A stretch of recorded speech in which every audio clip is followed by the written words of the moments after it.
ತಿಳ್ಕೊಳ್ಳಿ. ಅಂದ್ರೆ ಪ್ರಜಾಪ್ರಭುತ್ವ ಏನು ಅನ್ನೋದಿರ್ತದಪ್ಪ ಅಂದ್ರೆ ನಮ್ದೊಂದು ಭಾರತ ರಾಷ್ಟ್ರ ಏನಾಗಿದೆ ಸಾರ್ವಭೌಮ ಜಾತ್ಯತೀತ ಸಮಾಜವಾದಿ ಪ್ರಜಾಸತ್ತಾತ್ಮಕ ಗಣರಾಜ್ಯವಿದೆ. ಈ ಗಣರಾಜ್ಯವಾಗಿ ಸ್ವಲ್ಪ ಏನಾಗಿತ್ತಪ್ಪ ಅಂದ್ರೆ ನಮ್ಮದೇ ಆದಂಥ ಒಂದು ಸಂವಿಧಾನವನ್ನು ಒಳಗೊಂಡಿವಿ. ನಾವು ಸಂವಿಧಾನ ಒಳಗೊಂಡಿವಿ. ಬೇರೆ ರಾಷ್ಟ್ರಗಳಿಗೆ ಕಂಪೇರ್ ಮಾಡಿದಪ್ಪ ಅಂತಂದ್ರೆ ಇಂಗ್ಲೆಂಡ್ ಆಗಿರ್ಬೋದು, ಫ್ರಾನ್ಸ್ ರಾಷ್ಟ್ರ ಇವೆಲ್ಲ ಏನಾಗಿವಪ್ಪ ಅಂತಂದ್ರೆ ಏಕಾತ್ಮಕ ಸರ್ಕಾರಗಳನ್ನು ಒಳಗೊಂಡಿದೆ. ಏಕಾತ್ಮಕ ಸರ್ಕಾರಗಳಂತಂದ್ರೆ ಆ ರಾಷ್ಟ್ರ ಒಂದೇ ಸರ್ಕಾರ ಇರುತ್ತೆ, ಸರ್ವಾಧಿಕಾರ ಆಗಿರ್ಬೋದು ಮತ್ತು ಒಂದೇ ಸರ್ಕಾರ ಇರುತ್ತೆ. ಆದ್ರೆ ನಮ್ಮ ಭಾರತ ಮತ್ತು ಅಮೆರಿಕ ರಾಷ್ಟ್ರಗಳಿಗೆ ಕಂಪೇರ್ ಮಾಡಿದ್ರೆ ಏನಾಗಿತ್ತಪ್ಪ ನಮ್ಮ ಭಾರತ ಸರ್ಕಾರ ಯಾವಾಗಿತ್ತು ಅಂತಂದ್ರೆ ಇದು ಒಂದು ಸಂಯುಕ್ತ ಸರ್ಕಾರ ಇದೆ. ಸಂಯುಕ್ತ ಏನಾಗಿದೆ ಸಂಯುಕ್ತ ಸರ್ಕಾರಪ್ಪ ಅಂತಂದ್ರೆ ಅಥವಾ ಸಂಸದೀಯ ಮಾದರಿಯ ಸರ್ಕಾರ ಏನು ಕೇಳ್ತೀವಿ ನಾವು ಸಂಸದೀಯ ಮಾದರಿಯ ಸರ್ಕಾರ ಅಂತಂದ್ರೆ ಅದೇನಿರ್ತೈತಿ ರಾಜ್ಯ ಮತ್ತು ಕೇಂದ್ರ ಸರ್ಕಾರ ಅಂತ ಎರಡು ವಿಭಾಗಗಳನ್ನು ಮಾಡಿ ರಾಷ್ಟ್ರದ ಹಿತಾಸಕ್ತಿಗೋಸ್ಕರ ಏನ್ ಮಾಡ್ತದೆ ರಾಷ್ಟ್ರದ ಹಿತಾಸಕ್ತಿಗೋಸ್ಕರ ಅಧಿಕಾರವನ್ನು ಮಾಡ್ತದೆ. ಆ ನಿಟ್ಟಿನಲ್ಲಿ ಏನ್ ಮಾಡ್ತೀವಪ್ಪ ಅಂತಂದ್ರೆ ನಾವು ಸರ್ಕಾರವನ್ನ 3 ರೀತಿಯಾಗಿ ವಿಭಜನೆ ಮಾಡ್ತೀವಿ. ಯಾವ್ದಪ್ಪ ಅಂದ್ರೆ ಒಂದು ಶಾಸಕಾಂಗ,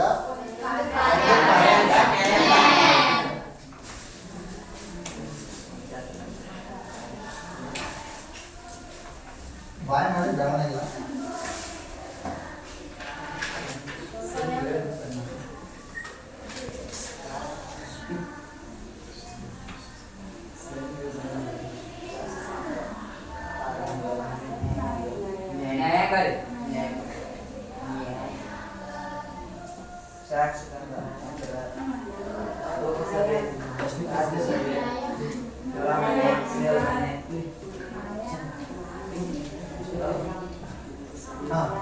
ಏನ್ ಮಾಡ್ತೀವಿ ನಾವು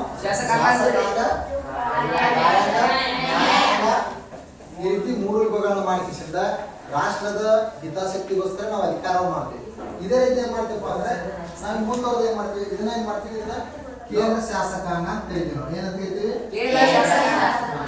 ಈ ಕೇಂದ್ರ ಶಾಸಕಾಂಗ ಏನಪ್ಪಾ ಅಂತಂದ್ರೆ ನಾವು ಸಂಸತ್ತು ಅಂತ ಕರಿತೀವಿ.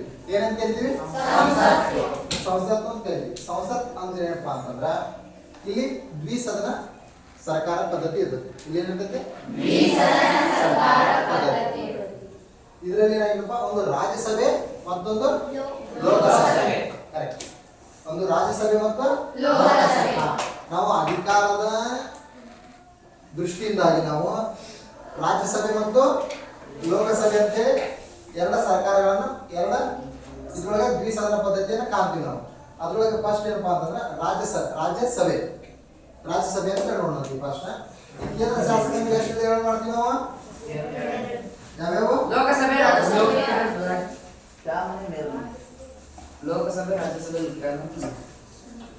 ರಾಜ್ಯಸಭೆ ಮತ್ತು ಲೋಕಸಭೆ ರಾಜ್ಯಸಭೆ ಅಂದ್ರೆ ಮೇಲ್ಮನೆ.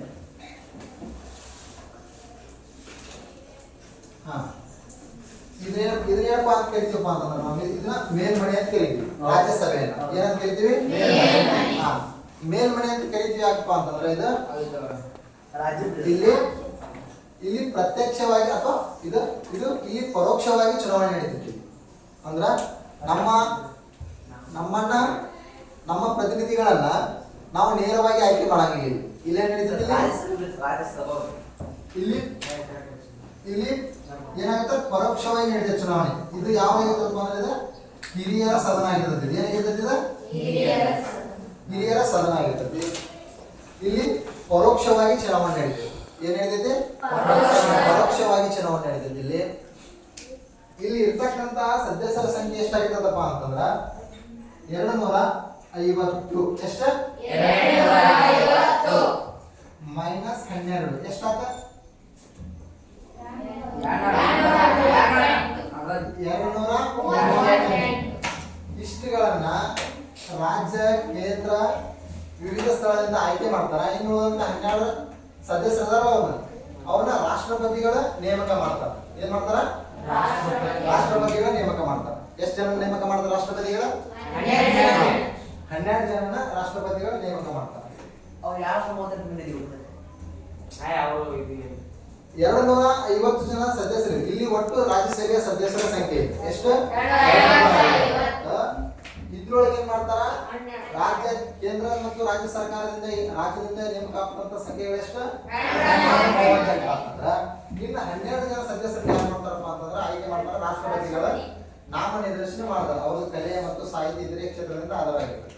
ಹಾಗಾದ್ರೆ ನಮ್ಮ ರಾಜ್ಯಸಭೆಯಲ್ಲಿ ನಮ್ಮ ರಾಜ್ಯ ಅಂದ್ರೆ ಕರ್ನಾಟಕ ರಾಜ್ಯದಲ್ಲಿ 12 ಜನ ಬರ್ತಾರೆ. ಎಷ್ಟು ಜನ? ಅವರು ರಾಜ್ಯಸಭೆಗೆ ಆಯ್ಕೆ ಆದಂತ ಸದಸ್ಯರಾಗಿರ್ತಾರೆ. ಅವ್ರು ಯಾರು ನೀವು ನಾಳೆ ನೋಡ್ಕೊಂಡ್ ಬರ್ಬೇಕು. ಏನ ಕರ್ನಾಟಕದಲ್ಲಿ ರಾಜ್ಯಸಭೆಗೆ ರಾಜ್ಯ ಸದನಕ್ಕೆ ಏನಾಗಿರ್ತಾರಪ್ಪ ಆಯ್ಕೆ ಆದವ್ರ ಸಂಖ್ಯೆ ಎಷ್ಟು? ನಮ್ದು ಕರ್ನಾಟಕದಿಂದ 12. ಅವ್ರು ಏನಾಗಿರ್ತಾರೆ? ಅವರು ಕಲೆ ಸಾಹಿತ್ಯ ವಿವಿಧ ಕ್ಷೇತ್ರಗಳಿಂದ ಆಯ್ಕೆ ಮಾಡಿ ಕಲಿಸಿರ್ತಾರ ಅವರು. ಹಾ ನೆಕ್ಸ್ಟ್ ರಿಟರ್ನ್ ಏನಪ್ಪಾ ಅಂತಂದ್ರೆ ಇವ್ರ ಅಧಿಕಾರಾವಧಿ ಎಷ್ಟಪ್ಪ ಅಂದ್ರೆ 6 ವರ್ಷ. ಎಷ್ಟು? 6 ವರ್ಷ. ಈಗ 5 ವರ್ಷ ಇದೆ. ಮಾತಾಡೋದು ಎಷ್ಟು? ಅಧಿಕಾರಾವಧಿ ಎಷ್ಟು? 6 ವರ್ಷ. ಏನಪ್ಪಾ ಅಂದ್ರೆ ಇವರು ಆಯ್ಕೆ ಆಗ್ತಾರ. ಇವ್ರದ್ದು ವರ್ಷ 5 ವರ್ಷಕ್ಕೊಮ್ಮೆ 6 ವರ್ಷಕ್ಕೊಮ್ಮೆ ಚುನಾವಣೆ ನಡೆಯಂಗಿಲ್ಲ. ಇವ್ರದ್ದು ಯಾವ ರೀತಿ ನಡೀತಿದ್ದಪ್ಪ ಅಂದ್ರೆ ಚುನಾವಣೆ ಅಂತಂದ್ರೆ ಪ್ರತಿ 2 ವರ್ಷಕ್ಕೊಮ್ಮೆ ಅವ್ರ ಆಯ್ಕೆ ಪ್ರಕ್ರಿಯೆ ನಡೀತೈತಿ. ಇದು ಏನಂತ ಇದ್ರೆ ಕಾಯಂ ಸದನ ಅಂತ ಕರಿತೀವಿ ನಾವು. ಏನಂತ ಕರಿತಿದ್ರೆ ಇದೇನಂತ ಕರಿತೀವಿ?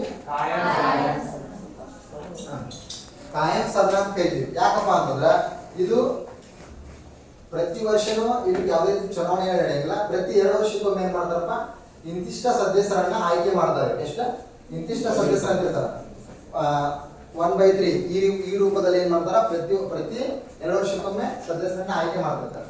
ಹಾಗಾದ್ರೆ ಇವರ ಅರ್ಹತೆಗಳು ಏನಾಗಿರ್ತಾವ? ಇವರ ಅರ್ಹತೆಗಳು ಯಾರ್ದು? ರಾಜ್ಯಸಭೆಯ ಸದಸ್ಯರ ಅರ್ಹತೆಗಳು ಏನಾಗಿರ್ತಪ್ಪ ಅಂತಂದ್ರ ಇವರು ಭಾರತದ ಪ್ರಜೆಯಾಗಿರಬೇಕು. ಏನಾಗಿರ್ಬೇಕು? ಭಾರತದ ಪ್ರಜೆಯಾಗಿರ್ಬೇಕು. ಭಾರತದ ಪ್ರಜೆಯಾಗಿದ್ರೆ ಮಾತ್ರ ರಾಜ್ಯಸಭೆಯ ಚುನಾವಣೆಯಲ್ಲಿ ಅವ ಆಯ್ಕೆಗಳಕ್ಕ ಇದಾಗುತ್ತೆ, ಅರ್ಹನಾಗಿರ್ತಾನೆ. ಅದೇ ರೀತಿ ನೆಕ್ಸ್ಟ್ ಏನಾಗಿರ್ತದಪ್ಪ ಅಂದ್ರೆ ಇವ್ರದ್ದು ಕನಿಷ್ಠ ವಯಸ್ಸು 30 ವಯಸ್ಸು ಆಗಿರ್ಬೇಕು. 30 ವಯಸ್ಸು ಆಗಿದ್ರೆ ಮಾತ್ರ ಏನಾಗುತ್ತಪ್ಪ ಅಂತಂದ್ರ ಏನಾಗಿರ್ತದೆ? 30 ವಯಸ್ಸಾಗಿದ್ದವರಿಗೆ ಚುನಾವಣೆಯಲ್ಲಿ ಸ್ಪರ್ಧಿಸೋಕೆ ಅರ್ಹನಾಗಿರ್ತಾನೆ. ಎಲ್ಲಿ? ರಾಜ್ಯಸಭೆ. ಭಾರತದ ಪ್ರಜೆಯಾಗಿರಬೇಕು, ಕನಿಷ್ಠ 30 ವಯಸ್ಸಾಗಿರಬೇಕು, ದಿವಾಳಿ ಪೂರ್ಣನಾಗಿರಬಾರದು, ಮತಿಗಟ್ಟನಾಗಿರಬಹುದು, ಮತ್ತೆ ಯಾವುದೇ ಸರ್ಕಾರದ ಯಾವುದೇ ಲಾಭದಾಯಕ ಅಂದ್ರೆ ಗೌರ್ಮೆಂಟ್ ಜಾಬ್ನಾಗ ಇರಕ್ ಹೋಗ್ಬಾರ್ದು. ಅಂಡರ್ಸ್ಟ್ಯಾಂಡ್ ಆಯ್ತಾ? ಏನಾಗಿರ್ಬೇಕು? ಫಸ್ಟ್ ಭಾರತದ ಪ್ರಜೆಯಾಗಿರಬೇಕು. ಭಾರತದ ಪ್ರಜೆಯಾಗಿರಬೇಕು, ಕನಿಷ್ಠ 30 ವಯಸ್ಸಾಗಿರಬೇಕು, ಸರ್ಕಾರದ ಯಾವುದೇ ಲಾಭದಾಯಕ ಹುದ್ದೆಯಲ್ಲಿ ಇರಕ್ ಹೋಗ್ಬಾರ್ದು, ಮತ್ತೆ ರಿಟರ್ನ್ ಹುಚ್ಚನಾಗಿರ್ಬಾರ್ದು. ಹುಚ್ಚನ ಕೈ ಅಧಿಕಾರ ಕೂಡ ನಡೀತದೆ ಸ್ನೇಹಿತರೆ? ಇಲ್ಲ. ಹುಚ್ಚನಾಗಿರ್ಬಾರ್ದು, ಮತ್ತೆ ಜೈಲು ಶಿಕ್ಷೆಗೆ ಒಳಗಾಗಿರ್ಬಾರ್ದು. ಏನ ಸರಿನಾ? ಇಷ್ಟ ಆದ್ಮೇಲೆ ಏನಾಗಿರ್ತದಪ್ಪ ಅಂತಂದ್ರೆ ಇವರಲ್ಲಿ ಒಬ್ಬರನ್ನ ಏನ್ ಮಾಡ್ತಾರ? ಮೇಯರ್ ಅಂತ ಆಯ್ಕೆ ಮಾಡ್ತಾರ. ಈ ರಾಜ್ಯಸಭೆಯ ಸದನದ ಒಬ್ಬರ ಅಧ್ಯಕ್ಷನ ಆಯ್ಕೆ ಮಾಡ್ತಾರ. ಅವ್ರು ಯಾರಾಗಿರ್ತಾರಪ್ಪ ಅಂತಂದ್ರ ಉಪರಾಷ್ಟ್ರಪತಿಗಳಾಗಿರ್ತಾರ. ಯಾರಾಗಿರ್ತಾರ? ಇವ್ರ ಇದೇನು ಕಾಯಂ ಸದನದ ಒಬ್ಬ ಸದಸ್ಯರ ಅಧ್ಯಕ್ಷತೆ ಮಾಡ್ತಾರೆ. ಅವ್ರು ಯಾರಾಗಿರ್ತಾರಪ್ಪ ಅಂತಂದ್ರ ಉಪರಾಷ್ಟ್ರಪತಿ ಆಗಿರ್ತಾರ. ಉಪರಾಷ್ಟ್ರಪತಿಯ ಆ ಸದನದ ಏನಾಗಿರ್ತಾರ? ಅಧ್ಯಕ್ಷರಾಗಿರ್ತಾರ. ಅವ್ರು ಯಾರಪ್ಪ ಅಂದ್ರೆ ಪ್ರಸ್ತುತ ಯಾರಪ್ಪ ಅಂತಂದ್ರ ಜಗದೀಶ್ ದಿನಕರ್. ಯಾರ? ಜಗದೀಪ್ ಏನ ದಿನಕರ್.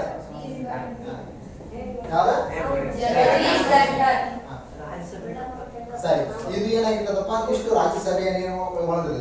ಈ ರೀತಿ ಇದೇನಾಗಿರ್ತದಪ್ಪ ಅಂದ್ರೆ ಇದು ಹಿರಿಯರ ಸದನವಾಗಿರ್ತೈತಿ ಮತ್ತು ಕಾಯಂ ಸದನವಾಗಿರ್ತೈತಿ.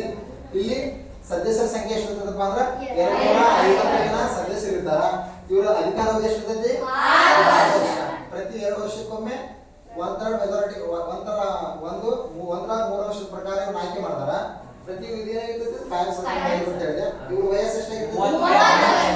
ಇವರ ಚುನಾವಣೆಗೆ ಸ್ಪರ್ಧಿಸ್ತಕ್ಕಂತ ಕನಿಷ್ಠ ವಯಸ್ಸು ಎಷ್ಟಾಗಿರ್ತೈತಿ? 30 ಆಗಿರ್ತೈತಿ. ಇವರಲ್ಲಿ ಒಬ್ಬನ ಏನ್ ಮಾಡ್ತಾರ? ಅಧ್ಯಕ್ಷರನ್ನ ಆಯ್ಕೆ ಮಾಡ್ತಾರ ಅಂತಂದ್ರೆ ಅವ್ರು ಯಾರಿರ್ತಾರ? ಉಪರಾಷ್ಟ್ರಪತಿ. ಇಲ್ಲಿ ಒಬ್ಬರ ಅಧ್ಯಕ್ಷರಾಗಿರ್ತಾರ ಅಂತ ಆಯ್ತು. ಇನ್ ನೆಕ್ಸ್ಟ್ ಇದೇ ರೀತಿ ಇನ್ನ ಲೋಕಸಭೆ. ಇದು ಲೋಕಸಭೆಗೆ ಬಂದ ಅಂದ್ರೆ ಏನಾಗಿರ್ತದೆ? ಇದು ಹಿರಿಯರ ಸದನ ಅಂತಂದ್ರೆ ಇದು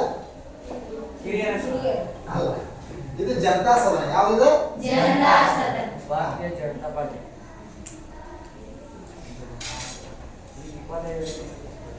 ಇಲ್ಲಿ ಜನತಾ ಸದನ ಆಯ್ತಾ? ಇದು ಲೋಕಸಭೆ ಅಂತ ಏನಪ್ಪ ಅಂತಂದ್ರ ಇದು ನೇರವಾಗಿ ನೀವು ಮೊನ್ನೆ MP ಎಲೆಕ್ಷನ್ ನಡೀತಲ್ಲ ಅದೇ ಇದು ಏನಪ್ಪಾ ಅಂತಂದ್ರೆ ನಮ್ಮನ್ನ ಆಳ್ತಕ್ಕಂತ ಪ್ರತಿನಿಧಿಯನ್ನ ನಾವೇ ನೇರವಾಗಿ ಮತಗಟ್ಟೆಗೆ ಹೋಗಿ ಚುನಾವಣೆ ಮೂಲಕ ಅವರನ್ನ ಆಯ್ಕೆ ಮಾಡ್ತೀವಿ. ಆದ್ರಿಂದ ಇನ್ನೇನ್ ಕರಿತೀವಿ ನಾವು ಜನತಾ ಸದನ ಅಂತ ಕರಿತೀವಿ. ಪ್ರತಿ 5 ವರ್ಷಕ್ಕೊಮ್ಮೆ ಎಲೆಕ್ಷನ್ ನಡೀತಾವಲ್ಲ ಆ ಎಲೆಕ್ಷನ್ ಮೂಲಕ ನಮ್ಮನ್ನ ಆಳ್ತಕ್ಕಂತ ಪ್ರತಿನಿಧಿಗಳನ್ನ ನಾವು ಆಯ್ಕೆ ಮಾಡ್ತೀವಿ. ಇದು ಈಚೆ ಕಡೆ ಆ ರೀತಿ ಅಲ್ಲ. ಇದನ್ನೇನಾಗಿತ್ತಪ್ಪ ಅಂದ್ರೆ ನಾವು ಆಯ್ಕೆ ಮಾಡಿ ಕಳಿಸಿರ್ತೀವಲ್ಲ ಈಗೇನು MP ಇವ್ರು MP ಸಹ ಅಲ್ಲ, ಇಲ್ಲಿ ಇವ್ರು ಈ MP ಏನ್ ಮಾಡ್ತಾರೆ ಗೊತ್ತಾನ, ಇವ್ರನ್ನ ಆಯ್ಕೆ ಮಾಡ್ತಾರೆ ಪರೋಕ್ಷ ನಾವು ಪ್ರಜೆಗಳು ಯಾವುದೇ ರೀತಿ ಚುನಾವಣೆಯಲ್ಲಿ ಭಾಗವಹಿಸಿ ನಾವು ಆಯ್ಕೆ ಮಾಡಿದಂತ ಪ್ರತಿನಿಧಿಗಳು ಅವ್ರನ್ನ ಆಯ್ಕೆ ಮಾಡ್ತಾರೆ. ಅದಕ್ಕೋಸ್ಕರ ಇದನ್ನ ಪರೋಕ್ಷ ಚುನಾವಣೆ ಅಂತ ಕರೀತೀವಿ. ಇಲ್ಲಿ ಪರೋಕ್ಷ ಚುನಾವಣೆ ನಡೆದಿದೆ, ಆದ್ರೆ ಇದು ಕಾಯಂ ಸದನವಾಗಿರ್ತದೆ. ರಿಟರ್ನ್ ಇದು ಜನತಾ ಸದನ. ಯಾಕಪ್ಪ ಅಂದ್ರೆ ಜನರಿಂದನೇ ಆಯ್ಕೆ ಆಗಿದ್ದಾರೆ. ಯಾರು ಪ್ರತಿನಿಧಿಗಳು, ಸರಿನಾ? ಹಾ, ಇದಾಯ್ತು. ಇಲ್ಲಿ ಎಷ್ಟೈತಿ? 255. ಯಾವ್ದು? ರಾಜ್ಯಸಭೆ ಸದಸ್ಯರ ಸಂಖ್ಯೆ ಐತಿ. ಇಲ್ಲಿ ಎಷ್ಟೈತಿ? 545. ಏನೈತಿ? 545 ರಾಜ್ಯಸಭೆಯ ಸದಸ್ಯ. ಏನದು ಲೋಕಸಭೆ ಏನಾಗಿತ್ತಪ್ಪ ಅಂತಂದ್ರೆ 545 ಪ್ರತಿನಿಧಿ ಅಥವಾ ಸದಸ್ಯರನ್ನು ಒಳಗೊಂಡಿತ್ತು. ಇದ್ರೊಳಗ -2 ಯಾವುದು? ಹಂಗಾರೆ ಎಷ್ಟು ಐತಿ? 543 ಆಯ್ತಾ? ಇದು ಏನಾಗಿರ್ತದಪ್ಪ ಅಂದ್ರೆ ಇವ್ರು ಎಲ್ಲರೂ 543 ಪ್ರತಿನಿಧಿಗಳನ್ನ ನಾವೇ ಆಯ್ಕೆ ಮಾಡ್ತೀವಿ. ನೀವೆಲ್ಲರೂ 18 ವಯಸ್ಸು ಮೇಲ್ಪಟ್ಟವ್ರು ಯಾರಿಗೆ ಎಲೆಕ್ಷನ್ ಕಾರ್ಡ್ ಬಂದಿರ್ತದಲ್ಲ ಅವರೆಲ್ಲರೂ ಆಯ್ಕೆ ಮಾಡ್ತೀವಿ. ಹಾ, ಯಾಕಪ್ಪ ಅಂತಂದ್ರ ಇವರನ್ನ ಇದು ಜನತಾ ಸದನವಾಗಿರ್ತೈತಿ. ಪ್ರತಿನಿಧಿಗಳನ್ನ ನೇರವಾಗಿ ಯಾರು ಆಯ್ಕೆ ಮಾಡ್ತೀವಿ ಅಂತ ಹೇಳಿದ್ವಿ? ನಾವೇ ಪ್ರಜೆಗಳ ಆಯ್ಕೆ ಮಾಡ್ತಾರೆ ಅಂತ ಹೇಳಿದ್ವಿ. ಇವ್ರು 2 ಜನನ ಯಾರು ನೇಮಕ ಮಾಡ್ತಾರಪ್ಪ ಅಂದ್ರೆ ರಾಷ್ಟ್ರಪತಿಗಳ ನೇಮಕ ಮಾಡ್ತಾರೆ. ರಾಷ್ಟ್ರಪತಿಗಳು ನೇಮಕ ಮಾಡ್ತಿದ್ರು ಮೊದಲ. ಇವರಿಬ್ರು ಯಾರಾಗಿರ್ತಾರಪ್ಪ ಅಂದ್ರೆ ಆಂಗ್ಲೋ ಇಂಡಿಯನ್ಸ್ ಆಗಿರ್ತಾರೆ. ಆಂಗ್ಲೋ ಇಂಡಿಯನ್ಸ್ ಅಪ್ಪ ಅಂತಂದ್ರ ನಾವು ಬ್ರಿಟಿಷರಿಂದ ಆಳ್ವಿಕೆ ಒಳಪಟ್ಟವರಾಗಿದ್ವಿ, ಸರಿನಾ? ಸ್ವಾತಂತ್ರ್ಯ ನಂತರ ಸ್ವಾತಂತ್ರ್ಯ ಪೂರ್ವದಲ್ಲಿ ಭಾರತದಲ್ಲಿ ನೆಲೆಸತಕ್ಕಂತ ಬ್ರಿಟಿಷರ ಸ್ವಾತಂತ್ರ್ಯ ನಂತರ ಏನಾದ್ರು ಭಾರತದಲ್ಲಿ ಉಳಿದಂತವ್ರು ಏನಂತೀವಿ ನಾವು ಆಂಗ್ಲೋ ಇಂಡಿಯನ್ಸ್ ಅಂತ ಕರಿತೀವಿ. ಈ 2 ಸ್ಥಾನಗಳನ್ನ ನಮ್ಮ ಸಂವಿಧಾನದಲ್ಲಿ ಲೋಕಸಭಾ ಸ್ಥಾನಗಳಂತ 2 ಸ್ಥಾನಗಳನ್ನ ಅವ್ರಿಗೆ ಕೊಟ್ಟಿದ್ರು. ಆ 2 ಸ್ಥಾನಗಳನ್ನ ಯಾವುದೇ ರೀತಿ ಚುನಾವಣೆ ನಡೆಯಂಗಿಲ್ಲ. ರಾಷ್ಟ್ರಪತಿಗಳು ಅವರನ್ನ ನೇರವಾಗಿ ಅವ್ರನ್ನ ಆಯ್ಕೆ ಮಾಡ್ತಿದ್ರು. ಸರಿ, ಈಗ ಏನಾಗೈತಪ್ಪ ಅಂತಂದ್ರೆ ಈ ಆಂಗ್ಲೋ ಇಂಡಿಯನ್ಸ್ ಸಿಗದೇ ಇರೋ ಕಾರಣ ಬ್ರಿಟಿಷರು ಭಾರತದಲ್ಲಿ ಇರದೇ ಆಂಗ್ಲೋ ಇಂಡಿಯನ್ಸ್ ವಂಶಸ್ಥರು ಇರದೇ ಕಾರಣ ಏನಾಗೈತಪ್ಪ ಅಂತಂದ್ರೆ ಈಗ ನಾವು ಪ್ರಸ್ತುತ 543 ಪ್ರತಿನಿಧಿಗಳಿಗೆ ಮಾತ್ರ ಚುನಾವಣೆ ನಡೆಸ್ತೀವಿ. ಈಗ ಇರದೇ ಇರೋ ಇವರಿಬ್ರು ಈಗ ಇಲ್ಲಿ ಯಾಕೆ ಆಂಗ್ಲೋ ಇಂಡಿಯನ್ಸ್ ಪ್ರಸ್ತುತ ಭಾರತದಲ್ಲಿ ಇರದೇ ಇರೋ ಕಾರಣ, ಹೀಗಾಗಿ ಇವೆರಡು ಸ್ಥಾನಗಳು ಇರದೇ ಇರೋ ಕಾರಣ ಖಾಲಿ ಇಟ್ಕೇಶಿಂದ 543 ಪ್ರಜೆಗಳ ಜೊತೆ ಪ್ರತಿನಿಧಿ ಸದಸ್ಯರು ಏನಾಗಿತ್ತು ಚುನಾವಣೆ ನಡೀತದೆ ಅಂತ ಹೇಳ್ಬೋದು. ಇದಾಯ್ತಾ? ಇವ್ರ ಅಧಿಕಾರ ಅವಧಿ ಎಷ್ಟು ವರ್ಷ ಇರ್ತೈತಿ? 5 ವರ್ಷ. 5 ವರ್ಷ. ಎಷ್ಟು? 5 ವರ್ಷ. ಇವರ ಇವತ್ತು ಆಯ್ಕೆ ಆದ ನಂತರ ಇವರು ಪ್ರಮಾಣ ವಚನ ಸ್ವೀಕರಿಸಿದ ನಂತರ ಅವ್ರು 5 ವರ್ಷದ ಮಟ್ಟ ಸರ್ಕಾರವನ್ನು ನಡೆಸ್ತಾರೆ ಬಗಾನ ಅವಿರೋಧವಾಗಿ. ಏನಪ್ಪಾ ಅಂತಂದ್ರ ಇವ್ರು ಯಾವುದೇ ರೀತಿ ಇದನ್ನ ಮಾಡ್ತಾರ, ಏನದು ಭ್ರಷ್ಟಾಚಾರಗಳ ಮೂಲಕ ಇವರನ್ನ ತೆಗೆದುಹಾಕತಕ್ಕಂತಹ ಅಧಿಕಾರ ಯಾರಿಗಿರ್ತೈತಿ? ರಾಷ್ಟ್ರಪತಿಗಳಿಗಿರ್ತೈತಿ. ಅದ್ರ ಮುಂದಿನ ದೇಹದಲ್ಲಿ ಅಧ್ಯಯನ ಮಾಡೋಣ. ಇವ್ರು ಯಾವುದೇ ರೀತಿ ತಮ್ಮ ಅಧಿಕಾರದ ದುರುಪಯೋಗ ಕಂಡಂತ ಇವ್ರು ರಾಜೀನಾಮೆ ಕೊಡ್ಬೇಕಾಗ್ತದೆ. ನೆಕ್ಸ್ಟ್ ಏನಪ್ಪಾ ಅಂತಂದ್ರ ಇದು ಜನತಾ ಸದನ ಅಂತ ಹೇಳಿದ್ದಾರೆ. ಇವರ ವಯಸ್ಸು ಎಷ್ಟಾಗಿರ್ತದೆ ಚುನಾವಣೆಯಲ್ಲಿ ಸ್ಪರ್ಧಿಸಬೇಕಾದ್ರೆ? 25 ವರ್ಷ ಆಗಿದೆ.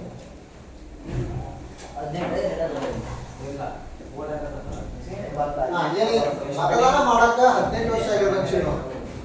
ಚೆನ್ನಪ್ಪ, ಮತದಾನ ಮಾಡಕ್ 18 ವರ್ಷ ಆಗಿರ್ಬೇಕ. ಈ ಲೋಕಸಭಾ MP ಸ್ಥಾನಕ್ಕೆ ಸ್ಪರ್ಧೆ ಮಾಡ್ಬೇಕಂದ್ರ ಕನಿಷ್ಠ ವಯಸ್ಸು ಎಷ್ಟಾಗಿರ್ಬೇಕು? 25.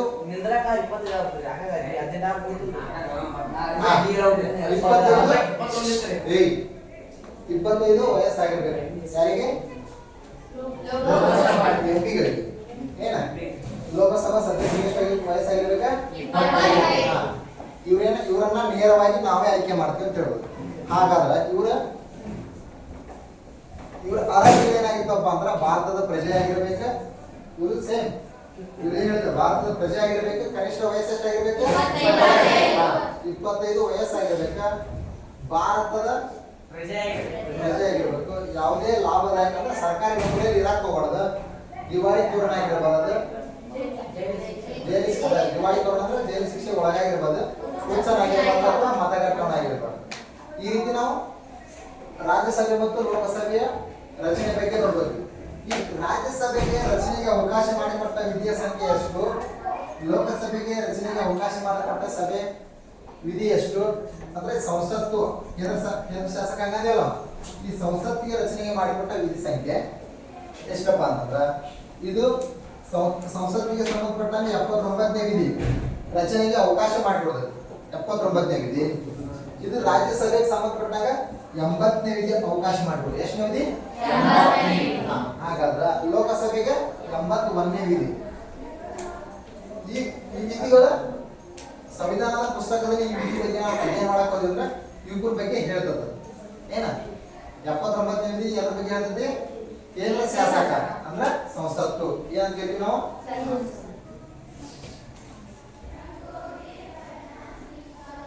ಸಂಸತ್ತು ಅಂತ ಕರೀತೀವಿ. ಈ ರೀತಿ ಇವ್ರನ್ನ ಅಧ್ಯಯನ ಮಾಡುತ್ತೆ. ಇದು ಲೋಕಸಭೆ ಏನಾಗಿರ್ತದೆ? ಇದು ಜನತಾ ಸದನವಾಗಿರ್ತದೆ. ಇದು ಸದಸ್ಯರ ಸಂಖ್ಯೆ ಎಷ್ಟಿರ್ತೈತಿ? 543. 45 ಜನ ಇರ್ತಾರ, ಅದ್ರೊಳಗೆ ಆಂಗ್ಲೋ ಸಿಗ್ಲಿದ್ರೆ ಅವ್ರು ಸಿಗಲಿರೋ ಕಾರಣ ಈಗ ಎಷ್ಟು ಜನ? ಇವರಿಬ್ಬರನ್ನ ರಾಷ್ಟ್ರಪತಿಗಳ ಆಯ್ಕೆ ಮಾಡ್ತಿದ್ರು ಅಂತ ಹೇಳಿದೆ. ಇದೆಷ್ಟು? ಇವ್ರ ವಯಸ್ಸು ಎಷ್ಟಾಗಿರುವ? ಇವ್ರ ಅಧಿಕಾರಾವಧಿ ಎಷ್ಟು ಇರ್ತದೆ? 5 ವರ್ಷ ಇರ್ತೈತಿ.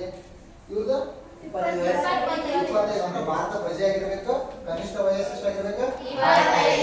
25 ವಯಸ್ಸಾಗಿರ್ಬೇಕು. ಮತ್ತೇನಪ್ಪಾ ಅಂತಂದ್ರೆ ಇಲ್ಲಿ 5 ವರ್ಷಕ್ಕೊಮ್ಮೆ ಚುನಾವಣೆಗಳು ನಡೀತಾವೆ. ಎಷ್ಟು ವರ್ಷಕ್ಕೊಮ್ಮೆ? 5 ವರ್ಷ. ಎಷ್ಟು ವರ್ಷಕ್ಕೊಮ್ಮೆ ನಡೀತಾವ? 5 ವರ್ಷಕ್ಕೊಮ್ಮೆ. ಇಲ್ಲೇ ನಡೆಯಂಗಿಲ್ಲ. ಇದು ಹಿರಿಯ ಸದನ ಅಥವಾ ಕಾಯಂ ಸದನ ಆಗಿದೆ. ಇದು ಶಾಶ್ವತ ಸದನ ಆಗಿದೆ. ಇಲ್ಲಿ ಪ್ರತಿ 2 ವರ್ಷಕ್ಕೊಮ್ಮೆ ಒಂದರ ಆಧಾರದ ಮೇಲೆ ಏನ್ ಮಾಡ್ತಾರೆ? ಇಷ್ಟಿಂತ ಆಯ್ಕೆ ಮಾಡ್ಕೋತಾರೆ ಇವರು. ಇಷ್ಟ ಆಯ್ತು. ಇದೆಲ್ಲ ಆದ್ಮೇಲೆ ಇವ್ರ ಅಧಿಕಾರ ಕಾರ್ಯಗಳು, ಇವ್ರ ಅಧಿಕಾರ ಕಾರ್ಯಗಳು ಯಾವ ರೀತಿ ಇರ್ತಾವೆ? ಇದರಲ್ಲಿ ಒಬ್ಬರನ್ನ ಅಧ್ಯಕ್ಷರನ್ನಾಗಿ ಮಾಡಿರ್ತಾರೆ. ಸ್ಪೀಕರ್ ಅಂತ ಕರಿತೀವಿ. ಸ್ಪೀಕರ್ ಯಾರು? ಈಗ ಲೋಕಸಭಾ ಸ್ಪೀಕರ್ ಪ್ರಸ್ತುತ ಮನೆ ಈಗ 2 ದಿನ ಆಯ್ತು ಆಗಿ. 18ನೇ ಸ್ಪೀಕರ್ ಓಂ ಬಿರ್ಲಾ. ಓಂ ಬಿರ್ಲಾ ಯಾರು? ಯಾರಾದ್ರೂ ಈಗ ಪ್ರಸ್ತುತ ಸ್ಪೀಕರ್. ಮತ್ ಹಂಗಾಮಿ ಸ್ಪೀಕರ್ ಅಂತ ಓಪನ್ ಮಾಡಿದ್ರು. ಅಂದ್ರೆ ಈ ಸ್ಪೀಕರ್ ಸ್ಥಾನಕ್ಕೆ ನೇಮಕ ಮಾಡದೇ ಇರೋ ಸಂದರ್ಭದಲ್ಲಿ ಯಾರು ಮಾಡ್ತಾರ? ಹಂಗಾಮಿ ಸ್ಪೀಕರ್ ಅಂತ ನೇಮಕ ಮಾಡ್ತಾರ. ಅವ್ರು ಯಾರಾಗಿದ್ರು ನಾಳೆ ನೋಡ್ಕೊಂಡ್ರಿ ಏನ? ಸರಿ, ಈಗಿನ ಇವ್ರ ಅಧಿಕಾರ ಕಾರ್ಯವನ್ನು ನೋಡೋದು. ಏನ?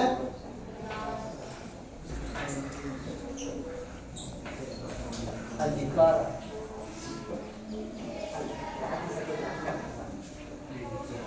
ಯಾವುದು? ಅಧಿಕಾರ ಕಾರ್ಯ. ಫಸ್ಟ್ ಒನ್ ಶಾಸನೀಯ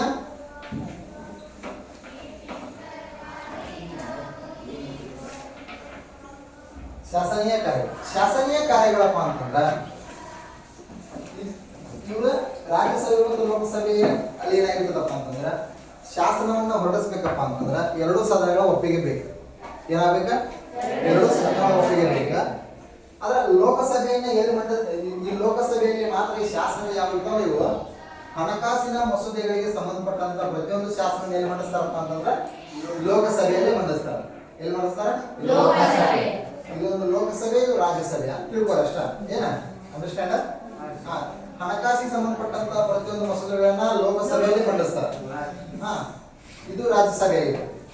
ಈಗ ಇಷ್ಟೆಲ್ಲ ಆಯ್ತು. ರಿಟರ್ನ್ ಒಂದು ಕಾಯ್ದೆ ಆಗ್ಬೇಕಪ್ಪ ಅಂತಂದ್ರ ಇಲ್ಲಿ ಮಂಡಿಸಿದ್ವಿ ನಾವು ಒಂದು ಕಾಯ್ದೆನ, ಶಾಸನವನ್ನು ಇಲ್ಲಿ ಮಂಡಿಸಿದ್ವಪ್ಪ ಅಂತಂದ್ರ ಅದು ರಾಜ್ಯಸಭೆಯಿಂದ ಲೋಕಸಭೆಗೆ ಬಂತು. ಅವ್ರು ಒಪ್ಪಿಗೆ ಕಳಿಸಿದ್ರು. ನೀವೇನ್ ಮಾಡ್ಬೇಕು? ನೀವು ಒಪ್ಪಿಗೆ ಮಾಡಿ ಕಳಿಸಿದ್ರಿ. ಈಗ ಏನ್ ಮಾಡಿದ್ರಿ? ಒಪ್ಪಿಗೆ ಮಾಡಿ ಕಳಿಸಿದ್ರಿ ಶಾಸನವನ್ನ. ಅದು ಈಗ ರಾಷ್ಟ್ರಪತಿ. ಯಾರ? ರಾಷ್ಟ್ರಪತಿ. ಈಗ ನೀವು ಇಲ್ಲಿಂದ ಬಂದಿರ್ತಂತ ಅದಕ್ಕೆ ನಾನು ಅಂಕಿತ ಹಾಕಿ ಕಳಿಸಿದ ಮಾತ್ರ ಏನಾಗ್ತದೆ? ಕಾಯ್ದೆ ಆಗಲ್ಲ. ಅಲ್ಲಿ ಮಟ್ಟ ಕಾಯ್ದೆ ಆಗಂಗಿಲ್ಲ. ಉಭಯ ಸದನಗಳ ಪಾಸ್ ಆದಂತ ಮಸೂದೆಯನ್ನ ರಾಷ್ಟ್ರಪತಿಗಳ ಅಂಕಿತ ಹಾಕುವುದರ ಮೂಲಕ ಒಂದು ಕಾಯ್ದೆ ಪಡೆದರು. ಇದು ಶಾಸನೀಯ ಕಾರ್ಯಗಳಾಗಿತ್ತು. ಈ ಶಾಸನೀಯ ಕಾರ್ಯಗಳಾದ್ಮೇಲೆ ಆಡಳಿತದ ಕಾರ್ಯಗಳು, ಆಡಳಿತದ ಅಧಿಕಾರಗಳನ್ನು ಬರ್ತವೆ. ಎಷ್ಟನೇದಪ್ಪ ಅಂದ್ರೆ ಎರಡನೇದು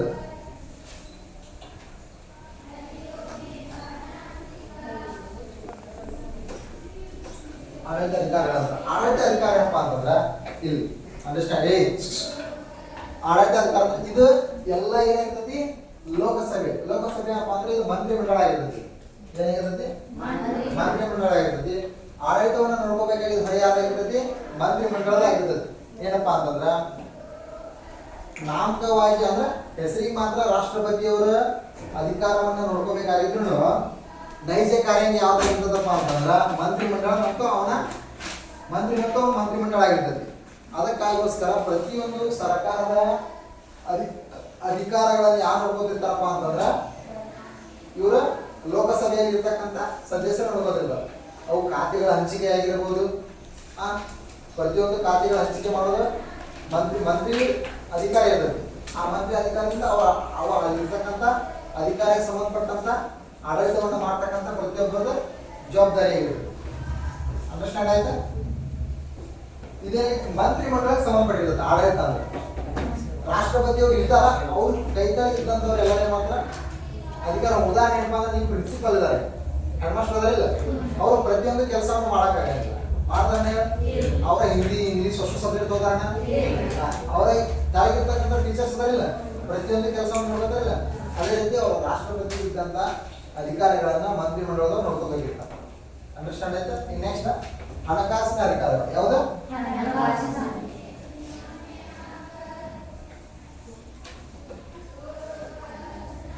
ಹಣಕಾಸಿನ ಅಧಿಕಾರ ಯಾವ ಬರ್ತಾವಪ್ಪ ಅಂತಂದ್ರ ಹಣಕಾಸಿನ ಮಸೂದೆಯನ್ನು ಎಲ್ಲಿ ಮಂಡಿಸ್ಬೇಕು? ಲೋಕಸಭೆ. ಹಣಕಾಸಿಗೆ ಸಂಬಂಧಪಟ್ಟಂತ ಹಣಕಾಸಿಗೆ ಸಂಬಂಧಪಟ್ಟಂತ ಮಸೂದೆಯನ್ನ ನಾವು ಲೋಕಸಭೆಯಲ್ಲಿ ಮಂಡಿಸಬೇಕು. ಇದೇನು ಆವಯ ಪಟ್ಟಿ ಅಂತ ಹೇಳ್ತಾರೆ. ಆವಯ ಪ್ರತಿ ವರ್ಷ ಆವಯ ಪಟ್ಟಿಯನ್ನು ಬಿಡುಗಡೆ ಮಾಡ್ತೈತಿ. ಪ್ರತಿ ವರ್ಷ ಹಣಕಾಸಿನ ಮಸೂದೆಯನ್ನ ಲೋಕಸಭೆಯಲ್ಲಿ ಮಂಡಿಸ್ತೀವಲ್ಲ, ಇದಕ್ಕೆ ಯಾವುದೇ ರೀತಿ ರಾಜ್ಯಸಭೆಯವರು ಒಪ್ಕೋತಾರ, ರಾಷ್ಟ್ರಪತಿ ಒಪ್ಕೋತಾರ. ಯಾಕಂದ್ರೆ ಹಣಕಾಸು ಮಸೂದೆ ಇರ್ತಿದ್ರೆ ರಾಷ್ಟ್ರಪತಿ ಸಂಬಂಧಪಟ್ಟಂತ ಇದು ಒಂದು ಬಜೆಟ್ ಆಗಿದೆ. ಬಜೆಟ್ ಮಂಡನೆ ಅಂತ ಹೇಳ್ತಾರೆ. ಈಗ ಹಣಕಾಸು ಸಚಿವರು ಯಾರು? ನಿರ್ಮಲಾ ಸೀತಾರಾಮನ್. ಅವರು ಕರ್ನಾಟಕದ ರಾಜ್ಯಸಭೆಯಿಂದ ಆಯ್ಕೆಯಾಗಿದ್ದಾರೆ. ಎಲ್ಲಿಂದ? ಕರ್ನಾಟಕದ ರಾಜ್ಯಸಭೆಯಿಂದ ಆಯ್ಕೆಯಾಗಿದ್ದಾರೆ. ಆ ಹಣಕಾಸಿನ ಮಸೂದೆಯನ್ನ ಲೋಕಸಭೆಯಲ್ಲಿ ಮಂಡಿಸ್ತಾರ. ಫಸ್ಟ್ ಲೋಕಸಭೆಯಲ್ಲಿ ಮಂಡಿಸಿ ಅದು ಕಾಯ್ದೆಯನ್ನು ಪಾಸ್ ಆಗ್ಬೇಕಪ್ಪ ಅಂತಂದ್ರ ರಾಜ್ಯಸಭೆಯನ್ನು ಒಪ್ಪಿಗೆ ಕೊಡ್ತೈತಿ, ರಾಷ್ಟ್ರಪತಿಯವರು ಒಪ್ಪಿಗೆ ಕೊಡ್ತಾರೆ. ಇದು ಅದೇ ರೀತಿ ಇಲ್ಲಪ್ಪ ಅಂತಂದ್ರ ರಾಜ್ಯಸಭೆಯವರಿಗೆ ಎಷ್ಟು ದಿನ ತಡೆ ಹಿಡಿಯುವಂತ ಅವಕಾಶ ಐತಪ್ಪ ಅಂದ್ರೆ ಅವರಿಗೆ 14 ದಿನ. ಎಷ್ಟು ದಿನ? 14 ದಿನ. ಆ ಮಸೂದೆ 14 ದಿನ ತಡೆ ಹಿಡಿಬೇಕು. ತಡೆ ಹಿಡಿದು ಏನ್ ಮಾಡ್ಬೇಕು? ಅವರು ಒಪ್ಪಿಗೆ ಕೊಟ್ಟು ಕಳಿಸ್ಲೇಬೇಕು. ಕೊಡಿಸ್ಲಿಕ್ಕಂದ್ರೆ ಅದು ಏನಾಗಿತ್ತು ಒಪ್ಪಿಗೆ ಅಂತೇಳಿ ಮಸೂದೆ ಆಗೇ ಬಿಡ್ತದೆ. ಅದು ಹಣಕಾಸಿನ ಮಸೂದೆಗಳು ಮಾತ್ರ. ಈ ರೀತಿ ಒಪ್ಪಿಗೆ ಆಗಿ ಹೋಗ್ಬಿಡ್ತೈತಿ. ಒಪ್ಪಿಗೆ ಆದ್ರೆ ಏನಾಗ್ತದೆ? ರಾಷ್ಟ್ರಪತಿಯವರು ಹೋಗ್ತಾರೆ. ರಾಷ್ಟ್ರಪತಿಯವರು ಆಗಿದ್ದ ರಾಷ್ಟ್ರಪತಿಯವರು ಸಹಿ ಮಾಡಿದ್ರೆ ಏನಾಗ್ತದೆ? ಕಾಯ್ದೆ ಮಾರ್ಪಾಡ್ಬಿಡುತ್ತೆ. ಅದು ಚಾಲ್ತಿ ಬಂದ್ಬಿಡುತ್ತೆ. ಈ ರೀತಿ ಹಣಕಾಸಿನ ಕಾಯ್ದೆಯನ್ನು ಪ್ರತಿಯೊಂದನ್ನು ಎಲ್ಲಿ ಮಂಡಿಸ್ಬೋದು ನಾವು? ಲೋಕಸಭೆ. ಲೋಕಸಭೆಯಲ್ಲಿ ಮಂಡಿಸಿದ ನಂತರ ರಾಜ್ಯಸಭೆಯಲ್ಲಿ ಎಷ್ಟು ದಿನ ತಡೆ ಹಿಡಿತದ? ರಾಜ್ಯಸಭೆ 14 ದಿನ. 14 ದಿನ ತಡೆ ಹಿಡಿದ್ಮೇಲೆ ಅದು ಅವ್ರು ಒಪ್ಪಿಗೆ ಕೊಡ್ಲಿ ಒಪ್ಪಿಗೆ ಕೊಡದೇ ಇರಲಿ, ಅದು ಕಾಯ್ದೆ ಬಂದು ರಾಷ್ಟ್ರಪತಿಯವರ ಅಂಕಿತಕ್ಕೆ ಹೋಗ್ತದೆ ಅಂತ ಹೇಳ್ಬೋದು. ಇನ್ನೆಸ್ಟ್ ನ್ಯಾಯಾಂಗೀಯ ಅಧಿಕಾರಗಳಂತ ಬರ್ತಾವೆ. ಯಾವುದು? ನ್ಯಾಯಾಂಗೀಯ ಅಧಿಕಾರಗಳು ಏನು ನಮ್ಗೆ ಆಗ್ತದೆ?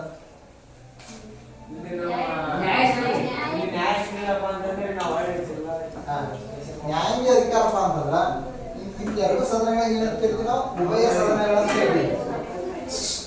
ದ್ವಿಸದನಗಳು ಮತ್ತು ಉಭಯ ಸದನಗಳಂತ ಕರಿತೀವಿ.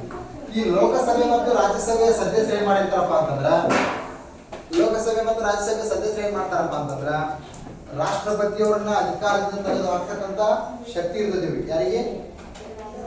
ರಾಜ್ಯಸಭೆ ಮತ್ತು ಸದಸ್ಯರು. ಮತ್ತು ಅದೇ ರೀತಿ ಹೈಕೋರ್ಟ್ನ ಮುಖ್ಯ ನ್ಯಾಯಾಧೀಶರು ಮತ್ತು ಸುಪ್ರೀಂ ಕೋರ್ಟ್ನ ಮುಖ್ಯ ನ್ಯಾಯಾಧೀಶರನ್ನ ಅಧಿಕಾರದಿಂದ ತೆಗೆದು ಹಾಕ್ತಕ್ಕಂತ ಶಕ್ತಿ ಯಾರಿಗಿರ್ತದಪ್ಪ ಅಂತಂದ್ರ ಮತ್ತು ಉಭಯ ಸದನದ ಪ್ರತಿಯೊಬ್ಬರ ಸದಸ್ಯರಿಗೆ ಇರ್ತಕ್ಕಂಥ ಅಧಿಕಾರ ಆಗಿರ್ತದೆ. ಇವರು ಆ ರೀತಿ ನ್ಯಾಯಾಂಗೀಯ ಅಧಿಕಾರವನ್ನು ಮಾಡ್ತಾರೆ. ಅದೇ ರೀತಿ ಇವರನ್ನೆಲ್ಲರೂ ತೆಗೆಯುವಂತ ಅಧಿಕಾರ ಯಾರಿರ್ತದೆ? ರಾಷ್ಟ್ರಪತಿಗೆ ಇರ್ತದೆ. ಅಲ್ಲೇನ ಇವರು ದುರ್ನಡತೆ ಆಧಾರಗಳ ಮೇಲೆ ಇಲ್ಲಿವರೆಗೂ ಯಾವುದೇ ರೀತಿ ರಾಷ್ಟ್ರಪತಿಯವರನ್ನ ಅಧಿಕಾರದಿಂದ ತೆಗೆದುಹಾಕಿದ್ರು. ಅದು ರಾಷ್ಟ್ರಪತಿಯವರನ್ನ ಅಧಿಕಾರದಿಂದ ತೆಗೆದುಹಾಕಿಲ್ಲಪ್ಪ ಯಾಕಪ್ಪ ಅಂತಂದ್ರೆ ಅದು ನಮ್ಮ ರಾಷ್ಟ್ರದ ಅತ್ಯುನ್ನತ ಗೌರವದ ಸ್ಥಾನ ಆಗಿದೆ. ಆದ್ರಿಂದ ಆ ಸ್ಥಾನಕ್ಕೆ ಧಕ್ಕೆ ತರಬಾರ್ದು ಅಂತಂದ್ರೆ ಅಂದ್ರೆ ಎಲ್ಲರೂ ಪ್ರತಿಯೊಬ್ಬರು ಆಯ್ಕೆ ಆದಂತವ್ರು ಯಾವುದೇ ರೀತಿ ಆ ಸ್ಥಾನಕ್ಕೆ ಧಕ್ಕೆ ತರಂಗಿಲ್ಲ. ಏನು ಅದೊಂದು ಗೌರವ ಸ್ಥಾನ ಆಗಿದೆ ಅಂತ ಹೇಳ್ಬೋದು. ಇಷ್ಟ ಆಯ್ತು. ಇನ್ನು ನ್ಯಾಯಾಂಗೀಯ ಅಧಿಕಾರ ಮತ್ತೆ ಶಾಸನ ಕಾಯ್ದೆಗಳನ್ನ ತಿದ್ದುಪಡಿ ಮಾಡ್ತಕ್ಕಂಥ ಅಧಿಕಾರಗಳು ಯಾವುದು? ಕಾಯ್ದೆಗಳನ್ನ ತಿದ್ದುಪಡಿ ಮಾಡ್ತಕ್ಕಂಥ ಅಧಿಕಾರ. ಈ ಒಂದು ಕಾಯ್ದೆ ತಿದ್ದುಪಡಿ ಮಾಡ್ಬೇಕಂತಂದ್ರೆ ಎರಡು ಸದನದ ಒಪ್ಪಿಗೆಗಳು ಬೇಕು. ಇಲ್ಲಿ ಬೇಕೋ ಬೇಡ? ಸರಿನಾ? ಹಣಕಾಸಿನ ಮಸೂದೆನ ಲೋಕಸಭೆಯಲ್ಲಿ ಮಂಡಿಸಬಹುದು, ಲೋಕಸಭೆಯಲ್ಲಿ ಮಾತ್ರ ಮಂಡಿಸಬಹುದು. ಇನ್ನು ಉಳಿದೇ ಇರ್ತಕ್ಕಂಥ ಯಾವುದೇ ಮಸೂದೆಗಳು, ಖಾಸಗಿ ಮಸೂದೆಗಳನ್ನು ಬರ್ತಾವು, ಸರ್ಕಾರದ ಯಾವುದೇ ಮಸೂದೆಗಳನ್ನೇ ಮಾಡೋದು ಅದು ಲೋಕಸಭೆಯಲ್ಲಿ ಆದ್ರೂ ಮಂಡಿಸಬಹುದು, ರಾಜ್ಯಸಭೆಯಲ್ಲಿ ಆದ್ರೂ. ಹಣಕಾಸಿನ ಮಸೂದೆಯನ್ನ ಮಾತ್ರ ಏನು ಮಂಡಿಸಬಹುದು? ಇದು ಮಾತ್ರ ನೀವು ತಲೆಯಾಗಿರ್ಬೇಕು. ಅದನ್ನ ನಾಳೆ ಸಾಯಿ ಮಾಡಿದ್ರೆ ಅದು ಸೇಮ್ ಇರ್ತದೆ, ಅದೇನು ಬದಲಾಯಿಸಕ್ಕಾಗಂಗಿಲ್ಲ. ವಿವಿಧ ಮಸೂದೆಗಳನ್ನ ಏನ್ ಮಾಡೋದು? ರಾಜ್ಯಸಭೆಯಲ್ಲಿ ಆದ್ರೂ ಮಂಡಿಸಬಹುದು. ಇದು ಒಪ್ಕೊಂಡು ರಾಜ್ಯಸಭೆ ಒಪ್ಪಿಕೊಂಡು ಲೋಕಸಭೆ ಒಪ್ಕೊಂತಂದ್ರೆ ಅದೇನಾಗುತ್ತೆ? ಶಾಸನ ಆಗಂಗಿಲ್ಲ, ಅದು ಕಾಯ್ದೆ ತಿದ್ದುಪಡಿ ಆಗಂಗಿಲ್ಲ. ಏನಾಗಲ್ಲ? ಕಾಯ್ದೆ ತಿದ್ದುಪಡಿ ಆಗಂಗಿಲ್ಲ. ಮಗನ ಇದು ಲೋಕಸಭೆ ಒಪ್ಕೊಂಡು ರಾಜ್ಯಸಭೆ ಒಪ್ಕೊಂಡಿಕ್ಕಂದ್ರೆ ಅದು ತಿದ್ದುಪಡಿ ಆಗಂಗಿಲ್ಲ. ಇವ್ರು ಇಬ್ರು ರಾಜ್ಯಸಭೆ ಮತ್ತು ಲೋಕಸಭೆ ಒಪ್ಕೊಂಡು ನಾವು ಒಪ್ಕೊಬೇಕಂದ್ರೆ ಅದು ಕಾಯ್ದೆ ಆಗಂಗಿಲ್ಲ. ರಾಷ್ಟ್ರಪತಿ ನಾನು ಸಿಗ್ನೇಚರ್ ಮಾಡ್ಲಿಕ್ಕಂದ್ರೆ ಅದೇನಾಗಂಗಿಲ್ಲ, ಕಾಯ್ದೆ ಆಗಂಗಿಲ್ಲ. ಅಂಡರ್ಸ್ಟ್ಯಾಂಡ್ ಆಯ್ತಾ? ಎಕ್ಸಾಂಪಲ್ ಏನಪ್ಪಾ ಅಂದ್ರೆ ಮಾನ್ಯ 370 ಆರ್ಟಿಕಲ್ ರದ್ದು ಮಾಡಿದ್ರು. ಕಾಶ್ಮೀರಿಗೆ ಸಂಬಂಧಪಟ್ಟಂತ ಕಾಯ್ದೆ ಆಗಿತ್ತು. ಅವ್ರಿಗೆ ವಿಶೇಷ ಸ್ಥಾನಗಳನ್ನು ಕೊಟ್ಟಿದ್ರು. ರಾಜ್ಯಸಭೆಯಲ್ಲಿ ಮಂಡನೆ ಮಾಡಿದ್ರು, ಲೋಕಸಭೆಯಲ್ಲಿ ಮಂಡನೆ ಮಾಡಿದ್ರು, ಒಪ್ಪಿಗೆ ಕೊಟ್ಟರು. ಒಪ್ಪಿಗೆ ಕೊಟ್ಟ ತಕ್ಷಣ ಏನ್ ಮಾಡಿದ್ರು? ಅಲ್ಲಿ ಸದನದಲ್ಲಿ ವಾಗ್ವಿವಾದಗಳು ನಡೀತಾವ. ಅದು ಸರಿ, ಇದು ತಪ್ಪು, ಅದು ಸರಿ, ಇದು ತಪ್ಪು ಅಂತ ಹೇಳ್ತಾರೆ. ಇವೆಲ್ಲವನ್ನು ತಿಳ್ಕೊಂಡ ಮೇಲೆ ಏನ್ ಮಾಡ್ತಾರ? ಅಲ್ಲಿ ಸ್ಪೀಕರ್ ಇರ್ತಾರೆ, ಓಂ ಬಿರ್ಲಾ ಅಂತ ಹೇಳಿದಾರ. ಇವ್ರು ಏನ್ ಮಾಡ್ತಿದ್ರು? ಸಮ್ಮುಖದಲ್ಲಿ ರಾಷ್ಟ್ರಪತಿಗಳ ಸಮ್ಮುಖದಲ್ಲಿ ಹೇಳ್ತಾರ. ಇದೆಲ್ಲ ಆದ್ಮೇಲೆ ಲಾಸ್ಟ್ಗೆ ಹೋಗಿದ್ದು ರಾಷ್ಟ್ರಪತಿ ಅಂಕಿತ ಹೋಗುತ್ತೆ. ರಾಷ್ಟ್ರಪತಿ ಹೇಳ್ತಾರ ಪ್ರಸ್ತುತ ಅಧಿಕಾರದವರೇ ಇರ್ತಾರ. ಯಾವ್ದಿರ್ತಾರ? ರೂಲಿಂಗ್ ಪಾರ್ಟಿ ಯಾವ್ದು ಇರ್ತೈತೆ ಅವ್ರು ಸಂಬಂಧಪಟ್ಟಂಗೆ ಇರ್ತಾರ. ಹಂಗೂ ಆಗಿರ್ತಾರ. ಫಸ್ಟ್ ರಾಷ್ಟ್ರಪತಿ ಅಂತ ಯಾವುದೇ ರೀತಿ ಪಕ್ಷದಿಂದ ಮಾಡಿದಾಗ ಅಧಿಕಾರವನ್ನು ನಡೆಸ್ತಿರ್ತಾರೆ. ಅದು ದೇಶಕ್ಕೆ ಒಳಿತಾಗಿರ್ತಂದ್ರೆ ಕಾಯ್ದೆಗಳನ್ನ ತಿದ್ದುಪಡಿ ಮಾಡ್ತಕ್ಕಂಥ ಅಧಿಕಾರ ಯಾರಿರ್ತದೆ? ರಾಷ್ಟ್ರಪತಿ ಇರ್ತದೆ. ಅದು ಅವ್ರಿಗೆ ಯಾವುದೇ ರೀತಿ ರಾಷ್ಟ್ರಕ್ಕೆ ಹಿತ ಆಗದೇ ಇರ್ತಕ್ಕಂಥ ಕಾಯ್ದೆ ಇರ್ತಂದ್ರೆ ಅದನ್ನ ಏನ್ ಮಾಡ್ಬೋದು? ಅವರು ರದ್ದು ಮಾಡ್ಬೋದು. ಏನ್ ಮಾಡ್ಬೋದು? ಆಕ್ಚುಲಿ ಏನು ರದ್ದು ಮಾಡ್ತಕ್ಕಂಥ ಅಧಿಕಾರ ಇರ್ತದೆ ರಾಷ್ಟ್ರಪತಿ ಇರ್ತದೆ. ಈಗ ಇದು ಈ ಲೋಕಸಭೆ ಒಪ್ಕೊಂತು ಅದು ಏನು ಮುಂದೆ ಹೋಗುತ್ತೆ? ರಾಜ್ಯಸಭೆ. ರಾಜ್ಯಸಭೆಯನ್ನು ಒಪ್ಕೊಂತು ಮುಂದೆ ಹೋಗುತ್ತೆ. ಈ ಖಾಸಗಿ ಮಸೂದೆ ಆಗಿರ್ಬೋದು ಮತ್ತೆ ಇನ್ನೊಂದು ಸರ್ಕಾರದ ಯಾವುದೇ ಮಸೂದೆ ಆಗಿರ್ಬೋದು ಎಲ್ಲಾದ್ರೂ ಮಂಡಿಸ್ತಾರೆ. ಆ ಹಣಕಾಸಿನ ಮಸೂದೆ ಏನ್ ಮಾಡಿಸ್ಬೇಕು? ಒಂದೊಂದು ಸಂದರ್ಭದಲ್ಲಿ ಏನಾಗತ್ತಪ್ಪ ಅಂತಂದ್ರ ಒಂದು ಕಾಯ್ದೆ ಒಪ್ಪಿಗೆ ಆಗ್ಬೇಕಪ್ಪ ಅಂದ್ರ ಮತ್ತ ಅರ್ಧ ರಾಜ್ಯಗಳ ಒಪ್ಪಿಗೆ ಬೇಕಾಗುತ್ತೆ. ನಮ್ಮ ರಾಜ್ಯಗಳ ಸಂಖ್ಯೆ ಎಷ್ಟು? ಅರ್ಧ ರಾಜ್ಯಗಳಂದ್ರೆ ಎಷ್ಟು? ಎಷ್ಟು? 15. ಎಷ್ಟಾಗುತ್ತೆ? 15. ಅರ್ಧಕ್ಕಿಂತ ಹೆಚ್ಚು ಅಂದ್ರೆ ಎಷ್ಟು? 14 ಅಂದ್ರೆ ಸಮ ಆಗುತ್ತೆ. ಅದಕ್ಕಿಂತ ಒಂದು ಹೆಚ್ಚಿಗೆ ಆಗ್ಬೋದು. 15 ಆಗ್ತಿಲ್ಲ. ಇಷ್ಟು ಒಪ್ಪಿಗೆ ಬೇಕಾಗಿತ್ತು ಒಂದೊಂದು ಸಂದರ್ಭದಲ್ಲಿ. ಈ 370 ಆರ್ಟಿಕಲ್ ಅನ್ನ ರದ್ದು ಮಾಡಿದ್ರೆ ಅವಾಗ ಎಲ್ಲಾ ರಾಜ್ಯಗಳ ಒಪ್ಪಿಗೆ ತಗೊಂಡು GST ಹಾಕ್ಬೇಕಾಗಿತ್ತು, ನೋಂದಣಿ ತಿದ್ದುಪಡಿ ಕಾಯ್ದೆ ಪ್ರಕಾರ. ಅವಾಗ ಇಂಥವೆಲ್ಲ ಒಪ್ಪಿಗೆಯನ್ನು ತಗೊಂಡ್ಬೇಕಾಗಿತ್ತು. ಸರಿನಾ? ಇಷ್ಟ ಆಯ್ತು. ಇನ್ನು ಇತರೆ ಅಧಿಕಾರಗಳನ್ನು ಬರ್ತಾವ. ಇತರೆ ಅಧಿಕಾರಗಳಂತಂದ್ರ ಇತರೆ ಅಧಿಕಾರಗಳಂತ ಯಾವ ರೀತಿ ಅಂತಂದ್ರೆ ನೀನು ಹೇಳಿದೆ ಹೈಕೋರ್ಟ್ನ ಮುಖ್ಯ ನ್ಯಾಯಾಧೀಶರು ಮತ್ತು ಇತರೆ ನ್ಯಾಯಾಧೀಶರನ್ನ ತೆಗಿತಕ್ಕಂಥ ಅಧಿಕಾರ ಇರ್ತದೆ ಅಂತ ಹೇಳಿದ್ರು. ಅದೇ ರೀತಿ ಹೈಕೋರ್ಟ್ ಆಗಿರ್ಬೋದು, ಸುಪ್ರೀಂ ಕೋರ್ಟ್ನ ನ್ಯಾಯಾಧೀಶರನ್ನ ನೇಮಕ ಮಾಡೋ ಸಂದರ್ಭದಲ್ಲಿ ಇವರು ಸಲಹೆಯನ್ನು ತಗೋತಾರೆ. ಯಾರ? ರಾಷ್ಟ್ರಪತಿಯವರು. ರಾಷ್ಟ್ರಪತಿಯವರು ಲೋಕಸಭೆಯ ಸದಸ್ಯರ ಸಹಾಯದ ಮೇರೆಗೆ ಏನ್ ಮಾಡ್ತಾರ? ಅವ್ರನ್ನ ನೇಮಕ ಮಾಡ್ತಾರೆ. ಯಾರನ್ನ ನೇಮಕ ಮಾಡ್ತಾರ? ಹೈಕೋರ್ಟ್ ಮತ್ತು ಸುಪ್ರೀಂ ಕೋರ್ಟ್, ಉಚ್ಚ ನ್ಯಾಯಾಲಯ ಮತ್ತು ಸರ್ವೋಚ್ಚ ನ್ಯಾಯಾಲಯದ ನ್ಯಾಯಾಧೀಶರನ್ನ ನೇಮಕ ಮಾಡುವಂತಹ ಅಧಿಕಾರ ಯಾರಿರ್ತದೆ? ಇವ್ರಿಗೆ ಅಂತ ಹೇಳ್ಬೋದು. ಮತ್ತೆ ಅದೇ ರೀತಿ ಒಂದು ರಾಜ್ಯಕ್ಕೆ ಇತರೆ ರಾಜ್ಯಗಳಿಗೆ ಸಂಬಂಧಪಟ್ಟಂಗ ಒಂದು ಸುಪ್ರೀಂ ಕೋರ್ಟ್ ನ ನೇಮಕ ಮಾಡತಕ್ಕಂಥ ಅಧಿಕಾರ ಇವ್ರಿಗೆ ಇರ್ತದೆ ಅಂತ ಹೇಳ್ಬೋದು. ಅದೇ ರೀತಿ ಈ ಒಂದು ರಾಷ್ಟ್ರ ಇರ್ತದೆ, ಆ ರಾಷ್ಟ್ರದೊಳಗೆ ರಾಜ್ಯಗಳಿರ್ತಾವಲ್ಲ, ಆ ರಾಜ್ಯಗಳಿಗೆ ಹೆಸರನ್ನ ನೇಮಕ ಮಾಡ್ಬೋದಾಗಿರ್ಬೋದು, ಭೂಗಡಿಯನ್ನ ನಿರ್ದೇಶಿಸಬಹುದಾಗಿರ್ಬೋದು. ಮತ್ತೆ ಏನಪ್ಪಾ ಅಂತಂದ್ರ ಭೂ ಗಡಿ ಒಂದು ರಾಷ್ಟ್ರವನ್ನು ಒಡೆದು ಹಾಕ್ಬೇಕಾದಂದ್ರ ಇವರೆಲ್ಲಾರು ಒಪ್ಪಿಗೆನ ಅವಶ್ಯಕತೆ ಆಗಿರುತ್ತೆ. ಎಲ್ಲರೂ ಒಪ್ಪಿಗೆ ಇಲ್ಲದೆ ಯಾವುದೇ ರೀತಿ ಕೆಲಸವನ್ನ ಮಾಡಕ್ ಬರಂಗಿಲ್ಲ. ಅದೇ ಇನ್ನು ಉಳಿದಂತೆ ಏನಪ್ಪಾ ಅಂದ್ರೆ ರಾಷ್ಟ್ರೀಯ ತುರ್ತು ಪರಿಸ್ಥಿತಿಗಳಂತ ಬರ್ತಾವೆ. ರಾಷ್ಟ್ರಕ್ಕೆ ಧಕ್ಕೆಯಾದ ಸಂದರ್ಭದಲ್ಲಿ ಯಾವುದೇ ರೀತಿ ಹೊರಗಿನ ರಾಷ್ಟ್ರ ಬೇರೆ ರಾಷ್ಟ್ರದವರು ನಮ್ಮ ರಾಷ್ಟ್ರದ ಮೇಲೆ ಯುದ್ಧ ಸಾರಿದಾಗ ರಾಷ್ಟ್ರೀಯ ತುರ್ತು ಪರಿಸ್ಥಿತಿಗಳನ್ನು ಹೇಳ್ಬೋದಾಗಿಲ್ಲ. ಆಂತರಿಕ ಯಾವುದೇ ರೀತಿ ಕೋಮುವಾದಗಳು ಗಲಭೆಗಳು ನಡೆದಿರ್ತಾವಲ್ಲ, ಆ ಸಂದರ್ಭದಲ್ಲಿ ಏನ್ ಮಾಡ್ಬೇಕಾಗತ್ತಪ್ಪ ಅಂತಂದ್ರೆ ರಾಜ್ಯ ತುರ್ತು ಪರಿಸ್ಥಿತಿಗಳಾಗಿರ್ಬೋದು, ಹಣಕಾಸಿನ ತುರ್ತು ಪರಿಸ್ಥಿತಿ, ಈ ರೀತಿ 3 ರೀತಿಯ ತುರ್ತು ಪರಿಸ್ಥಿತಿಗಳು ಬರ್ತಾವ. ಆ 3 ರೀತಿಯ ತುರ್ತು ಪರಿಸ್ಥಿತಿಗಳನ್ನ ಹೇರ್ಬೇಕಪ್ಪ ಅಂತಂದ್ರ ಯಾವುದೇ ರೀತಿ ಅದಕ್ಕೆ ಸಭೆ ಗಿಭೆ ಏನು ಸೇರಂಗಿಲ್ಲ. ರಾಷ್ಟ್ರಪತಿಗಳಾಗಿರ್ಬೋದು, ಪ್ರಧಾನಮಂತ್ರಿಗಳು ಇಬ್ರು ಕೂಡ ಸೇರ್ಕೊಂಡು ಏನ್ ಮಾಡ್ತಾರಪ್ಪ ಅಂತಂದ್ರ ಒಪ್ಪಿಗೆ ಮಾಡ್ಬೇಕು. ಅವ್ರ ತುರ್ತು ಅಂತ ಹೆಸರು ಏನಂತ ಇದ್ರೆ ತುರ್ತು ಅರ್ಜೆಂಟಾಗಿ ಜಾರಿ ಮಾಡ್ಬೋದು. ನಮ್ಮ ಹತ್ರ ಮಾತಾಡಿ ತಿಳಿದಿಲ್ಲ ಅದು ಅವಶ್ಯಕತೆ ಇರತ್ತೆ. ಈಗ ಅದು ಬಸ್ನೇ ಬರ್ದಿರ್ತಾರೆ ಸುಮ್ಮನೆ ಅದು ಬೇರೆ ಏನಾಗಿರ್ತದಪ್ಪ ಅಂತಂದ್ರ ಇಷ್ಟು ಅವಶ್ಯ ಇರ್ತೈತಿ, ಅವುಗಳನ್ನ ಜಾರಿಗೆ ಮಾಡಬೇಕಾಗಿರ್ತದೆ. ಆ ರೀತಿ ಈಗ ನಮ್ಮ ಕೊರೋನಾ ಸಂದರ್ಭದಲ್ಲಿ ಏನಾಗಿತ್ತಪ್ಪ ಅಂತಂದ್ರ ಲಾಕ್ಡೌನ್ ಆಗಿತ್ತು. ಲಾಕ್ಡೌನ್ ಮಾಡ್ಬೇಕಂತ ಆಗಿತ್ತು. ರಾಷ್ಟ್ರಪತಿ ಅವ್ರು ಅಂಕಿತ ಕೊಟ್ಟರು, ಲಾಕ್ಡೌನ್ ಮಾಡಿಬಿಟ್ರು. ಅದರಿಂದ ಅದು ಅವಶ್ಯ ಇರ್ತದೆ. ಅವಾಗ ಅವಶ್ಯ ಐತಿ ಲಾಕ್ಡೌನ್. ಅದು ಏನಾಗತ್ತೆ, ಪ್ರಾಣ ಹಾನಿ ಮಾನಹಾನಿ ಆಗಿರ್ತದಿಲ್ಲ ಅವಾಗ. ಆ ಅವಶ್ಯ ಇರ್ತದಲ್ಲ ಅದನ್ನ ಲಾಕ್ಡೌನ್ ಮಾಡಿದ್ರು. ಇಂಥ ಸಂದರ್ಭದಲ್ಲಿ ಏನು ಮಾಡ್ತಾರೆ, ಸದನದ ಒಪ್ಪಿಗೆ ಇಲ್ಲದ ಸಂದರ್ಭದಲ್ಲಿ ರಾಷ್ಟ್ರಪತಿಯವರು ಏನ್ ಮಾಡ್ಬೋದು, ಕಾಯ್ದೆಗಳನ್ನ ಪಾಸ್ ಮಾಡೋದು ಅಂತ ಹೇಳುದು. ಈ ರೀತಿ ನಾವು ಏನ್ ಮಾಡ್ತೀವಪ್ಪ ಅಂತಂದ್ರೆ ರಾಜ್ಯಸಭೆ ಲೋಕಸಭೆ ಮತ್ತು ಅವರ ಅಧಿಕಾರ ಕಾರ್ಯಗಳನ್ನು ನೋಡ್ಕೊತೀವಿ. ಇಷ್ಟ